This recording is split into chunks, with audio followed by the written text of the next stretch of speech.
It's a good ball played in for Tony Morley. Oh, he missed it! It is! Peter Ward! Villa in the lead! Hello, good evening, Aston Villa fans, and welcome to the Villa Forever podcast. I am your host, Chad Williams. Please subscribe. Help me to the road to 2K.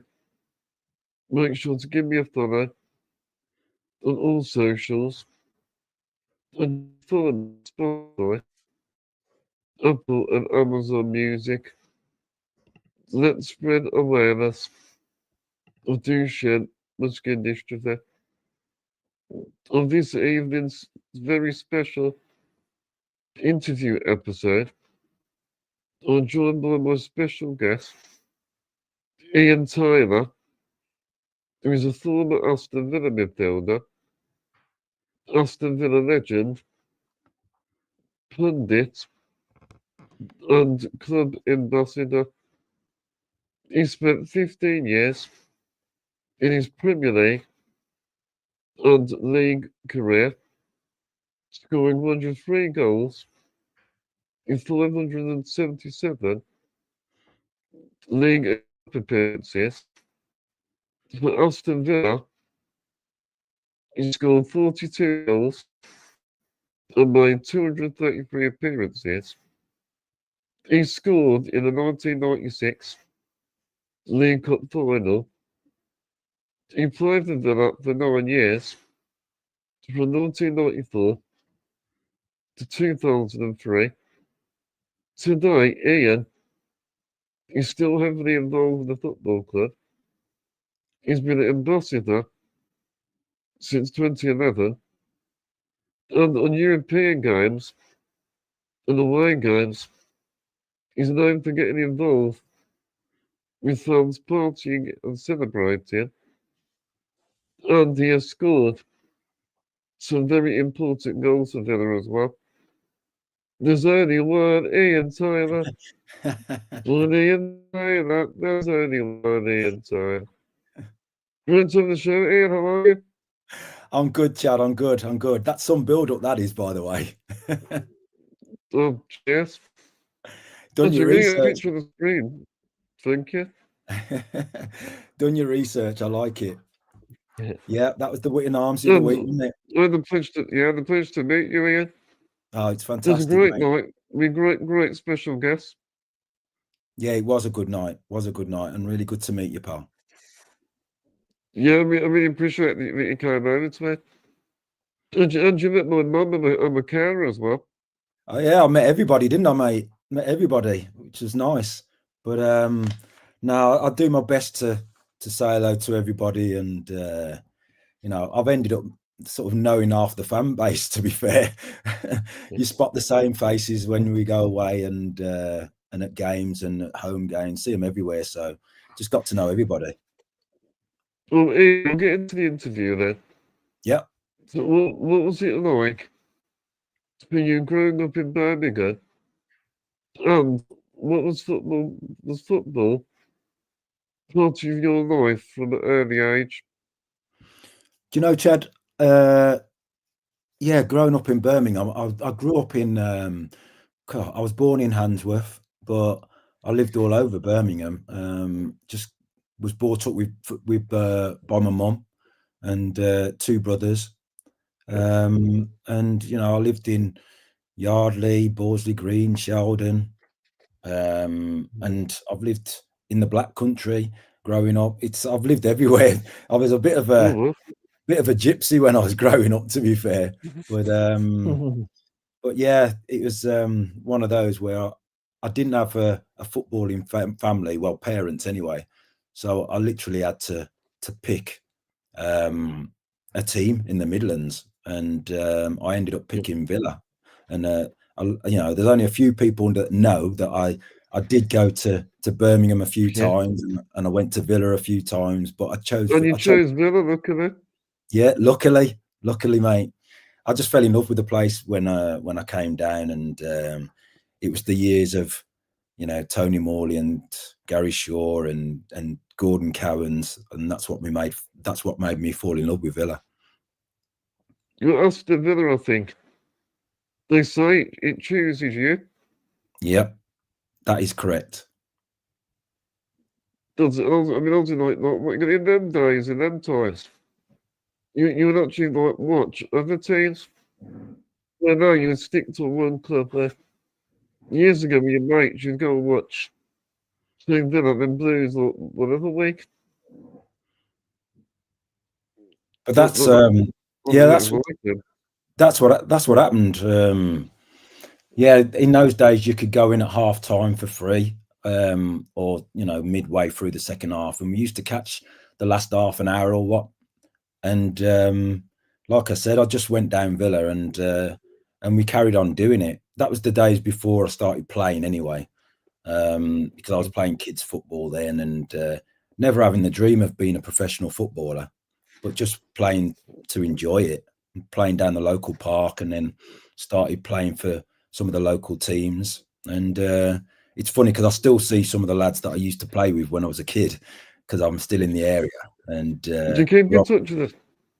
I wouldn't say keep in touch, but because of social media and that, you get the odd messages, and it's weird. Like when I used to play for Moor Green, the non-league team, some of the lads have started up a WhatsApp group to get together and have a reunion. So I think I'll be trying to get to that this year. So football's always been a big part of your life since growing up. Like, did you used to kick around the ball when you were younger and stuff? Yeah. Like I said, I used to live in. It's probably when I started living in Bordesley Green. There was a place called the Ritz Park, just at the bottom of our road, where we used to all go and play football. We ended up playing like 20 a side most Sundays, and everybody used to congregate down there. And it was before we had mobile phones and all that kind of stuff. Just as I say that, my mobile phone goes off, but I'll turn that off. But yeah, and you just used to go and knock on people's doors and ask them if they were going to come and play football. And then it just got to a stage where everybody knew that we were going down on a Sunday at a certain time, and everybody just turned up. So we just started doing that. And you know, video games and stuff like that. Days like social media, there's nothing like that around then. No, nothing like that. You couldn't even text somebody to say, are we going down the park to play football? You just turned up at a certain time, and you knew everybody was going to be there. So, you know, sometimes we'd even be playing, and people had just turn up and join whatever side they wanted to be on. So it's no, it was good old days, mate. Good old days. Well, I actually I used to live in Birmingham. I used to live in Hodge Hill. Oh, okay, yeah. We used to play against Hodge Hill school, because I used to go to a school called Washwood Heath, and Hodge Hill were our local rivals, to be fair. Yeah. Oh well, that's amazing. So how did your love of Aston Villa start? And I did see actually that you used to stand in the whole tent. You did. Yep, like I said, those days when we used to go down at half time and whatever, yeah, you could get in the Holt End for free. So we used to do that. And like I said, it was the time when Villa won the league and won the European Cup. That was when I first started to get involved in watching. And Gordon Cowans was my hero. I used to love watching him play. And you know, it's such a pleasure to be able to have. Do you remember 1982? Yes, I'm that old, Chad. I am that old. Believe it or not, I am that old. But yeah, that was the when I was a kid, that was the team that I watched when I was growing up. But great times. I mean, I don't always thought of those players. Gordon Cowans, like Peter Whiff. Yeah. Gary Shaw, Dennis Mortimer. Yeah, it's a fantastic team, mate. Fantastic team. And, we won the league with limited amount of players as well, which is unheard of, really. But no, what a team! And to this date, the only team that's ever won the European Cup, and yeah, they'll be heroes forever, won't they? So let's go to the next question then. So, did you dream you was going to play for your boyhood club? And when did you know you was going to be a footballer? Phew. Do you know, we all dream about playing for a boyhood club, but I never thought it would happen. I didn't turn professional till I was like 23, 24. So I thought my chance had gone of being a professional footballer, although I didn't dream of being one. So yeah, it was nothing. I never thought I was good enough to actually be a professional footballer. And funny enough, there was a lot of players who I played with at school who were better than me, but I don't know, that for one reason or another, they didn't make it. I actually went to school with a lad called Julian Dix, who used to play for Birmingham and West Ham later on, and me and him played in midfield. So we had a good midfield partnership. And he was already on Birmingham City's books when he came to our school because he was born in Bristol, and they brought him up from Bristol. So we played together, and it was just funny, later on in our careers, how we ended up playing against each other. It's weird. So it's if your boyhood club, from such a big club like Aston Villa, you know, like sort of over the years, including you, Dawson Gambia, Bonderhall, Jack Grealish, all getting the dream to play football at Aston Villa. Yeah, being I don't know, it's just that much more special, isn't it? Being local and being able to play for your local team that you supported as a kid. And I talk about how things happened and sliding doors moments in my life, and there's a little bit of luck involved, where I ended up playing for Villa, but I wouldn't change it for the world. And people ask me now about how I ended up at Villa, and I owe a lot to Brian Little, who was my manager at the time, and he tried to sign me before I went to Villa when he was at Leicester, and I turned him down, believe it or not. But yeah, because he was at Leicester at the time, and I chose to go to Sheffield Wednesday. But yeah, as soon as he came to Villa, he still had me in his thoughts, and wanted to sign me. So yeah, I owe him a lot. It always gives so much passion, because I'm being Villa through and through. And also, every time you put on that shirt, you go 110%. Yeah, Chad, I did that for every team I played for, to be honest, and that was a big part of my game. So and that's something that I always did anyway, but it was just extra special with it being Villa.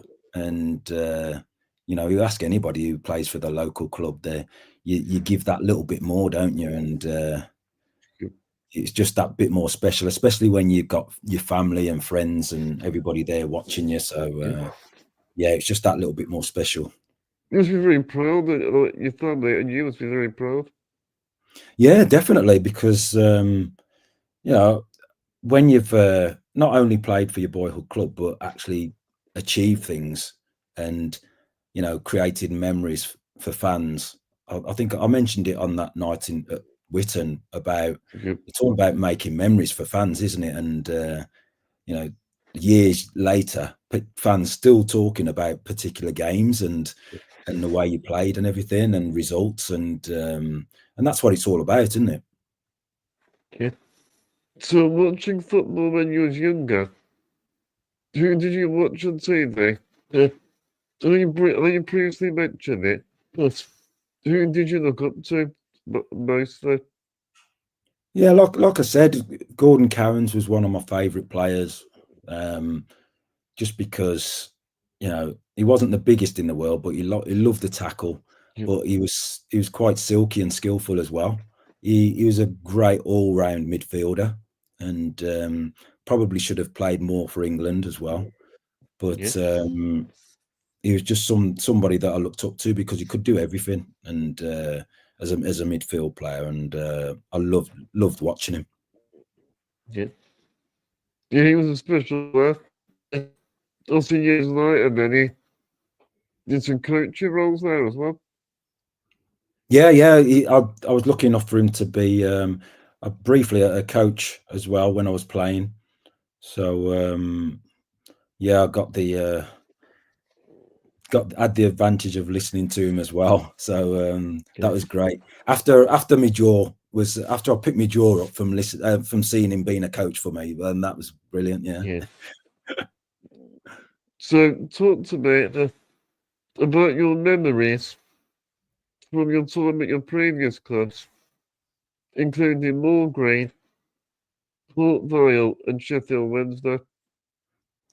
Yeah, well, I think Moor Green gave me a fantastic grounding because playing in non-league, that definitely toughens you up and keeps you grounded, like I say. And coming from such humble beginnings, it makes you value the rest of your career that little bit more.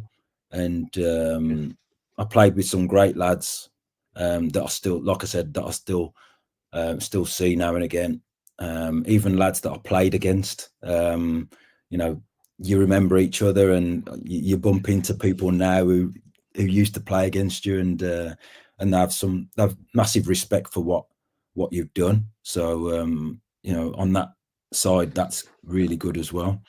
But yeah, I just got at Moor Green. I had a good manager as well who guided me in the right way, called Bob Faulkner, who's no longer with us, but he guided me in the right way and gave me advice and helped me shape my early career. And again, with Moor Green, we won things and achieved things, which was it's always good to look back and say that you've actually won something with your career. Like you want to win trophies. Yeah, career, and that's it. And we had a good side, and even when I left, we left. My last game for Moor Green was actually winning a trophy, so which was good, and that kind of shaped my career. So because that last cup final, there was a lot of scouts there, and one of them was manager at the time of Port Vale, John Rudge, who kind of accosted me in the car park and said he wants me to come and sign for him. So, but then I had a few other teams that wanted to sign me at the time, some from higher divisions as well, who offered me more money. But I chose to go to Port Vale because I thought that I'd have more chance of getting straight in the team. They were in League Two. Sorry, mate. You spent a long time at Port Vale, like a few years at Port Vale. Yeah, it's 2 years I was at Port Vale. Then Sheffield Wednesday then. Yeah, 2 years I was at Port Vale. Again, we got promotion and won a trophy, which was great. And I scored 35 goals in 2 seasons, and that sort of pricked the ears up of a lot of Premier League teams at the time. That was when the Premier League was just beginning. Yep. And Sheffield Wednesday came in, and I thought, I looked at the players that were there at the time, and there were some amazing players there. Des Walker and Chris Waddle, David Hurst, Chris Woods. There's some really good players there, England internationals, and I was walking into that dressing room after just having 2 years as a professional. Do you know what I mean? So I was crapping myself, Chad. I'll be honest. I'll be honest, walking in that dressing room. But the likes of Des Walker, they took me under the wing and showed me the ropes, and it was brilliant. Loved every minute of it, although I wasn't there that long. Yes, when I think of Premier League players in the Premier League era, I think you come under at least for Aston Villa, I think. No, well, yeah, I did all right, Chad.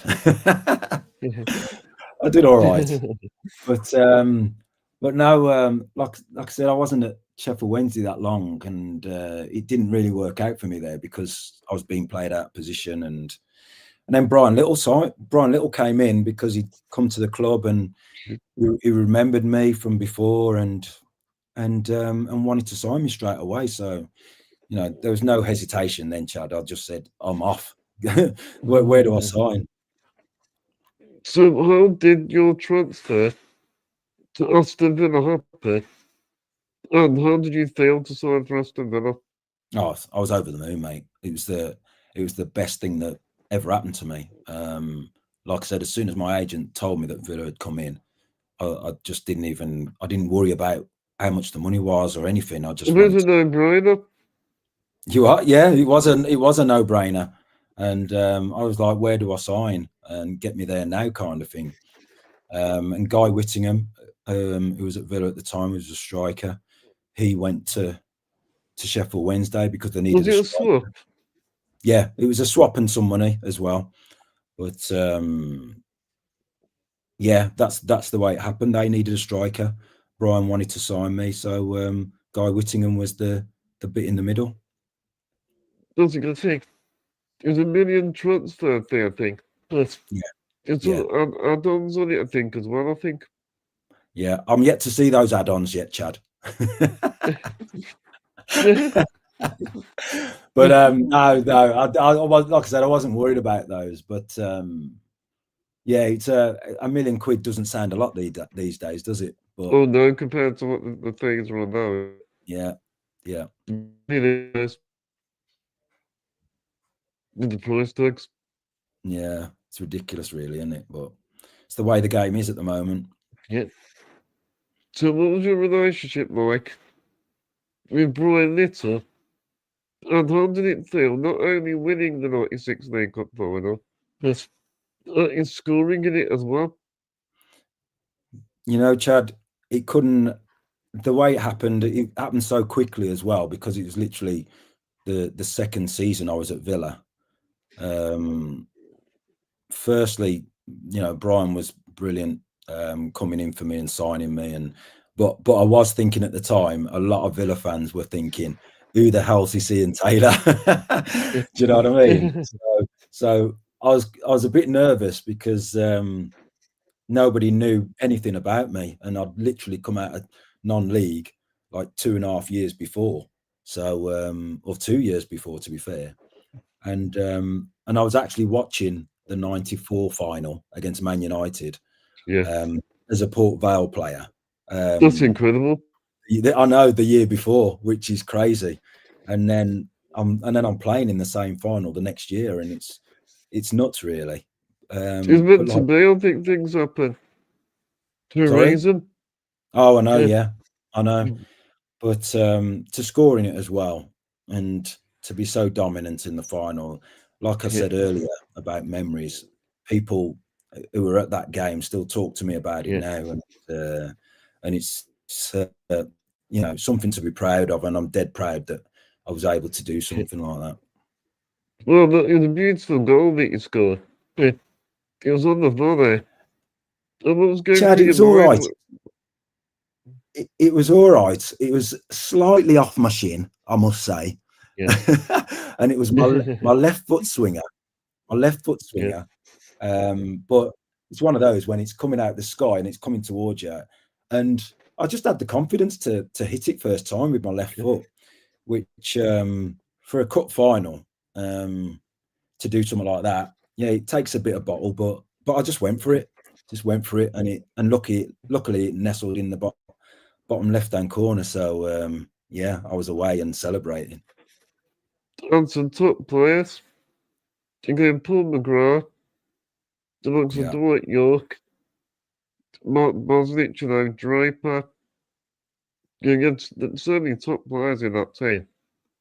A great team to play. Yeah, well, that's the thing, because Brian Little had literally only just put that team together, and we managed to get to a cup final, and we got into Europe that year, and it was such a great occasion, and to be able to achieve what we did was fantastic. And the thing, like, that was the last time that Villa won a major trophy. It's too long. Tell me about it.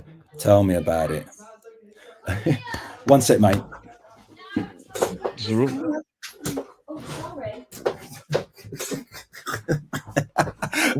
Sorry, mate. That's my family having a shouting match. Go on, mate. Sorry. You're talking about McGraw and Dwight, your great players. Yeah, we had about that, wasn't we? That was yeah, like I said, we had Brian Little had assembled a really good team, and back then he was one of the few that played free at the back as well. So that was the last time we won a trophy, which will actually be 30 years at March. You're making me feel old now, mate. I was going to say, I don't remind you about your age, but that was the year I was born, 96, actually. Oh, all right, Chad. Thanks very much. Yeah, it's yeah, like I said, it literally only just put that team together, and we got to and we won a trophy, which was, a lot. To be fair, that's forgotten, really, that he actually did that. That he'd only just put that team together. So I'd forgotten about it myself, really. Well, I think Emery, I think that would top it off for me. I think if you could get McGinn and Emery lifting the Europa League, or something like that, that would be just incredible. Yeah, that'd be fantastic.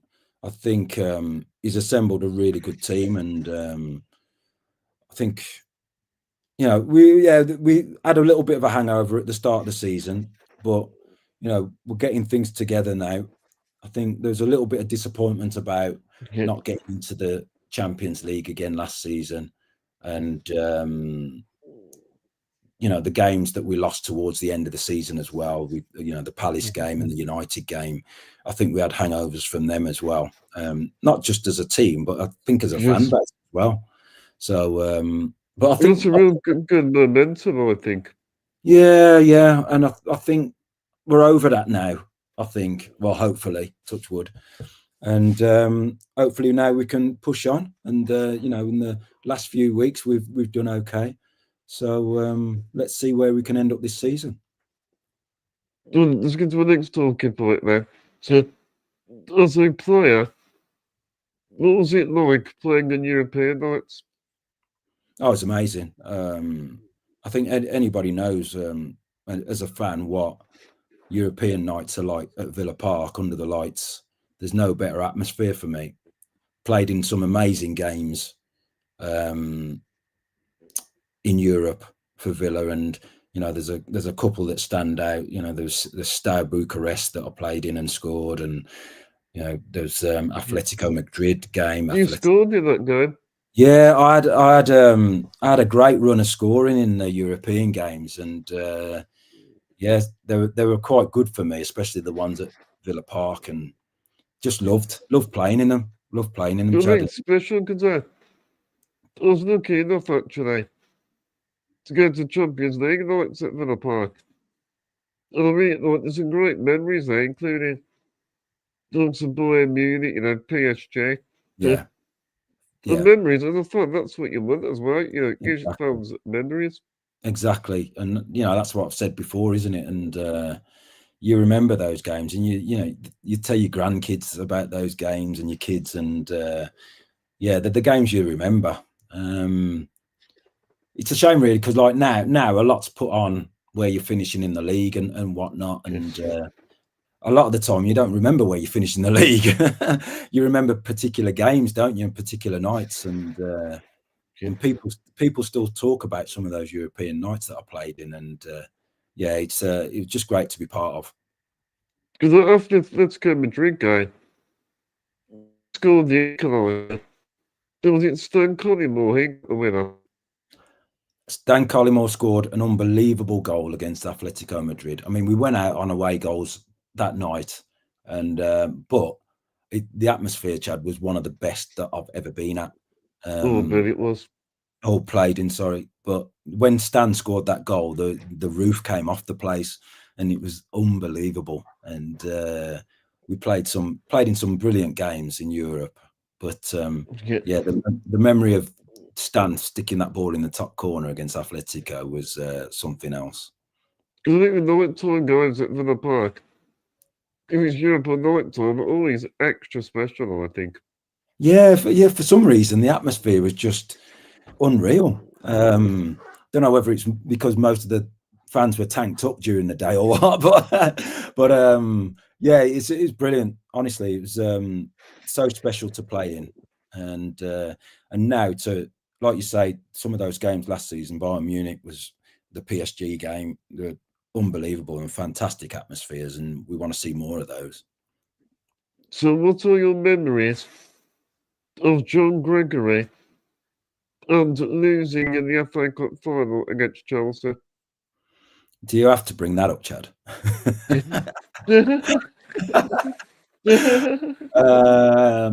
Yeah, I'd erase that from my memory, to be fair.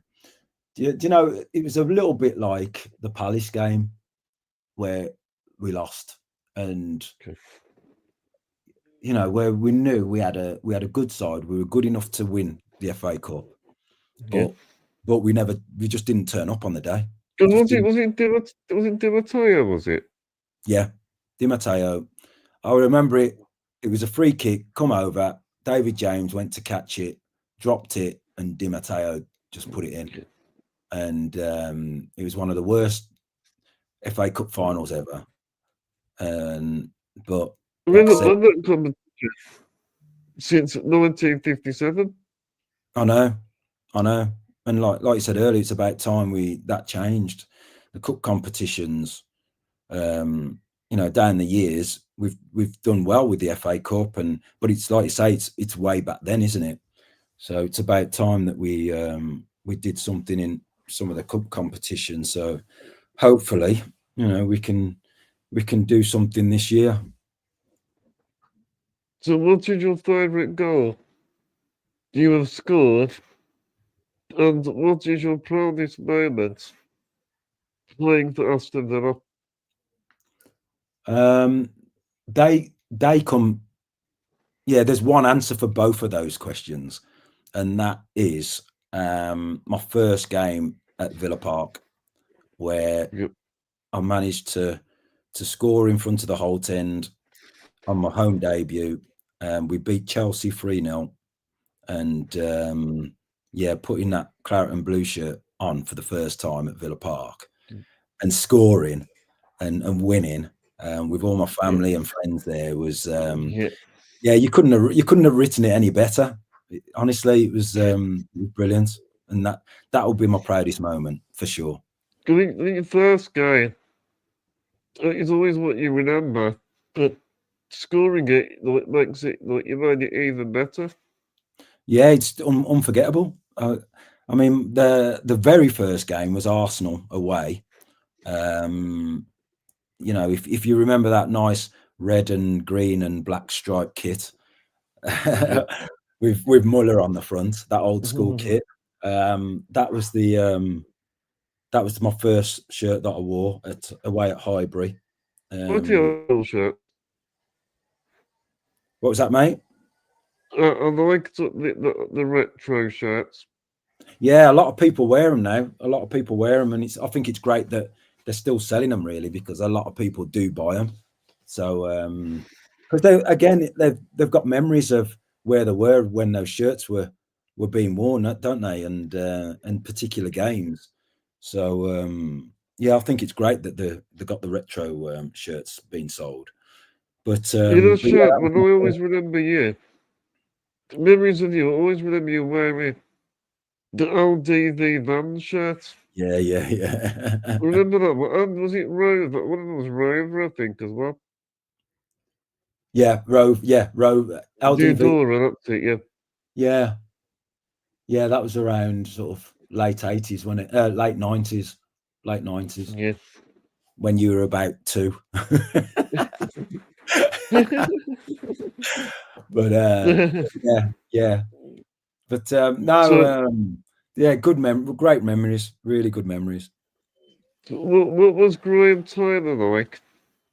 And did you expect to be released from the club?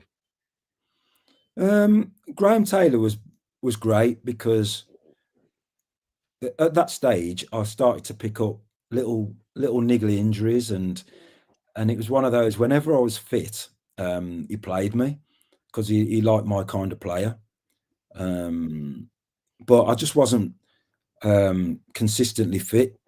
You know what I mean, Chad? So it was difficult for him to keep playing me, and I'd play a few games or half a dozen games, and then I'd pick up an injury, and then I wouldn't play for 4 or 5 games. And Did you get more injury prone as you got older, then, boy? yeah. You ask any professional footballer, as you get older, not even footballers, to be fair, as you get older, your limbs, Sports in general, yeah.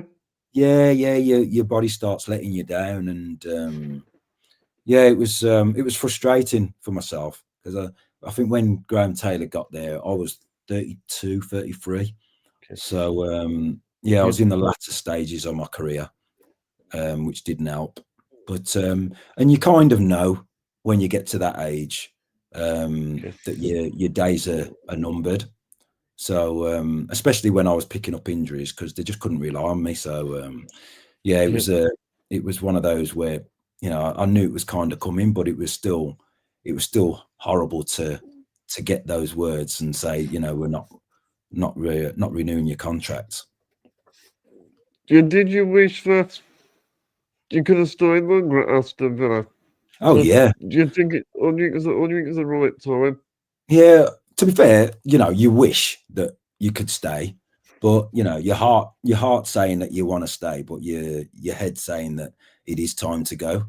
But it was weird actually, because when I left Villa, it kind of made me look after my body that little bit more, and I trained and did other stuff outside of training in football to make myself that little bit fitter. So when I left and went to Derby, I pretty much played all the time when I went to Derby, because I was doing that little bit extra to get myself on the pitch. And it's funny actually, Jay, because like one of my first games for Derby when I left was against Villa. It was a pre-season friendly at Pride Park at Derby, and I only scored the winning goal, didn't I, against Villa? That's typical.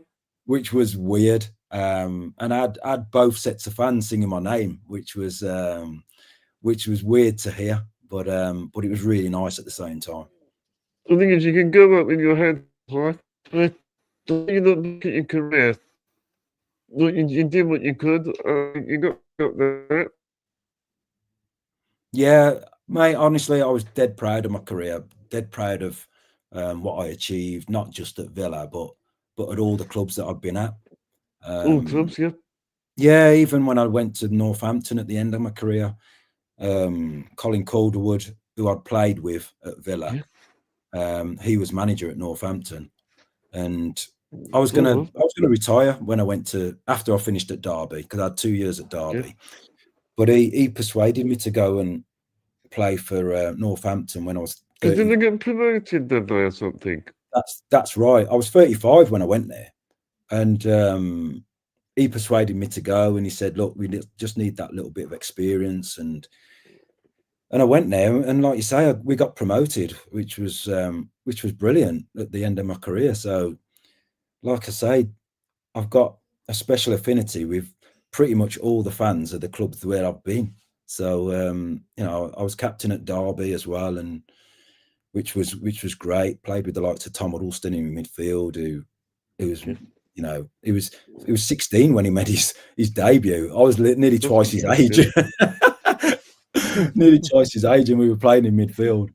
But that was a great experience as well. But even the last game at Northampton, when I was going to retire, a load of Villa fans turned up to see me off, which was fantastic as well. Yeah. Never forget that. Never forget it. We'll go to 2 final questions. So when did you? Oh, no, what? Okay. But when did you know it was time to retire from football? But when did you know the time was right? And did you enjoy being a pundit and club ambassador? You know when when it's time to pack in playing football, when the youngsters are running past you and taking the ball off you, and you can't keep up in training anymore. But now I think I was getting up for games, but the training, and I was traveling to Northampton every day, which wasn't great. But yeah, it was just being tired, Chad. Just being tired, Yeah. and playing games was great, but then the training was getting a bit mundane, and you get to the stage where you think, "Oh, I don't really want to do this anymore." But then you need to have good fitness. Yeah, well, that's the thing. Running around the pitch run on time. Yeah, I know, but it still gets to you when you're 37, mate. But yeah, but you look back and you do think, yeah, you want to play on for as long as you can, because you're a long time retired, and I must say when I first retired, I did miss it a lot, but being an ambassador and going into the ambassador role and being in and around football. Since 2011, you've been an ambassador. Yeah, because it was an idea. I can't remember who I saw. I saw somebody else as an ambassador at the club, and there wasn't too many at that time. And I said to Paul Faulkner, who was the CEO at the time, I said, "What do you think to me being an ambassador for the football club?" Because they didn't have one at the time. And he said, "Okay, what does that look like then? What do you think you can do?" And I explained, and he said, "Yeah, okay, then let's go for it." So and I've done it ever since, like you say, and really enjoy it.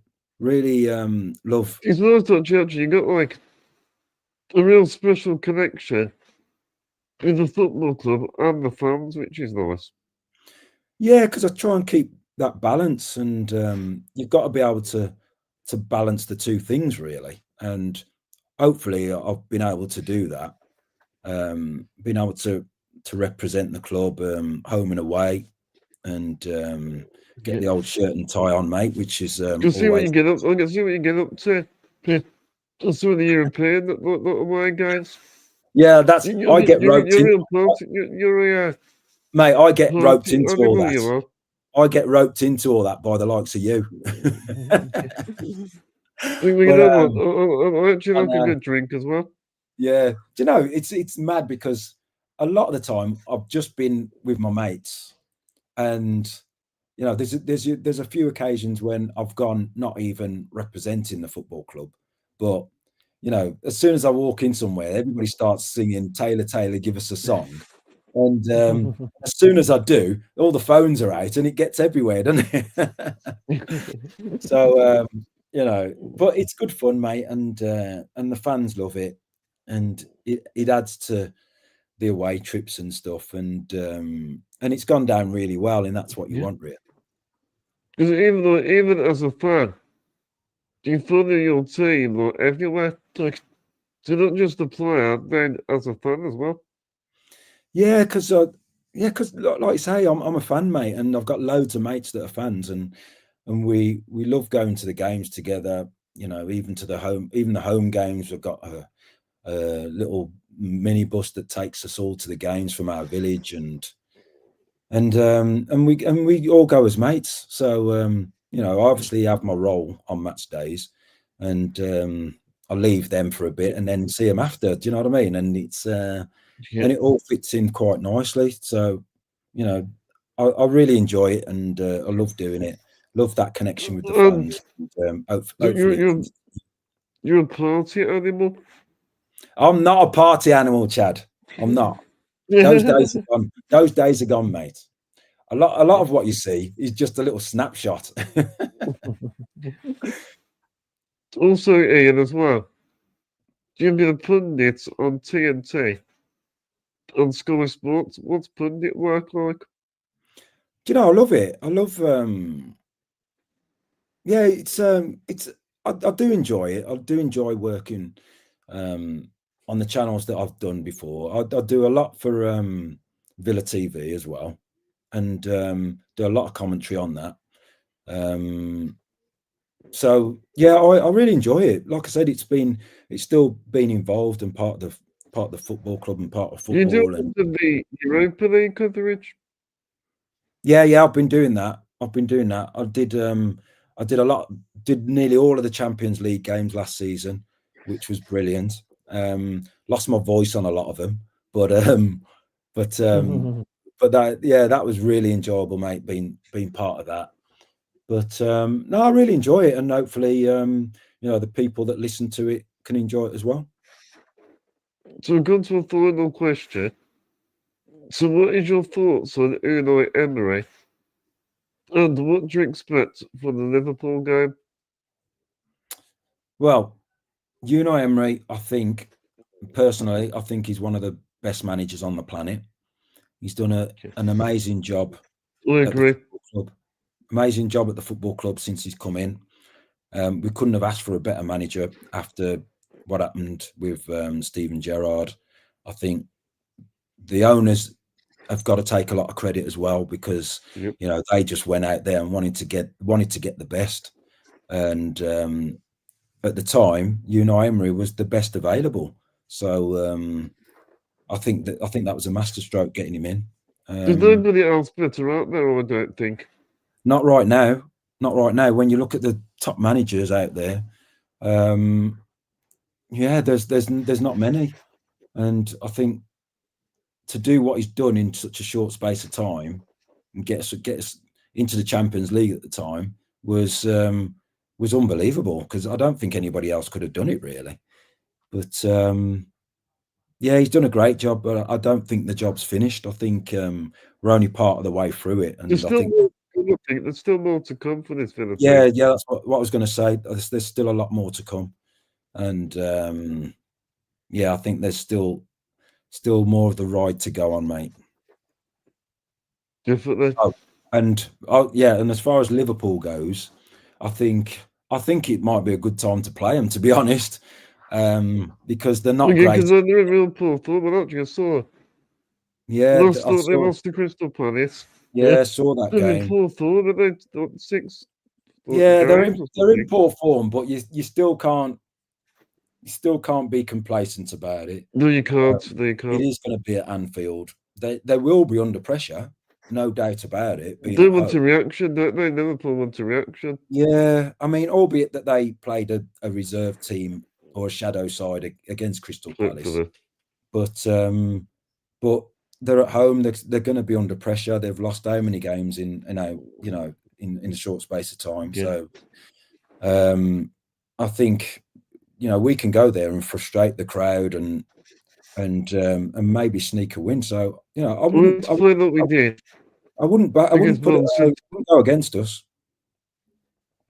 Come on, City going need to play with that same intensity. Like that's what we've got to do against Liverpool. Yeah, and I think games like the Man City game, where there are a lot of people up and down the country who didn't think we could get that result, but hopefully they'll think the same when we go to Liverpool. And I really do think we can sneak something. Yeah, the confidence is really high. Yeah, really good form. And we're getting better and better with every game now. I think, like I said, we've got over that slump and the sloppy start we've had. The likes of Morgan Rogers are now finding the form, and we forget that we're missing Tielemans still, who's a big part of our midfield. So we got Nottingham. I mean, Onana's making a big difference as well. Yeah, it's he needs a run of games to stay fit, and I think we'll see the best of him, because I don't think we've seen the best of him yet. I think there's a lot more to come from him. So yeah, and you know, he'll relish playing at Liverpool as well, being ex-Everton, and yeah, I'm looking forward to see a lot more from him. But yeah, I'd just like to say I've really enjoyed interviewing you. It's probably one of my favourite interviews I've done. Oh, thanks, Chad. And you're one of the best interviewers I've ever had. All right. Oh, thank you. Just send me the check. Yeah, All right. what would you? We have to go for a drink sometime. Hold on a minute. You're telling me I'm a party animal. You're worse than I me. need you Australia, and I need you You're worse Australia. than me. Yeah, definitely get like done by that or something like that. Yeah. No, Chad, it's been a pleasure, mate. Thanks for having me on. Well, thank you everyone for watching. If you enjoyed this podcast, please remember to make sure to subscribe. Make sure to smash the likes. Make sure to give it a share on your socials. If you're listening to the audio, make sure to leave us a good review. That always helps. Also, let me know your thoughts in the comment section. Thank you so much for your time, Ian. No problem, Chad. Thanks for having me on, mate. Like I said, I'm going brilliant. to wrap up this episode. We've been a forever as always, and up the Villa.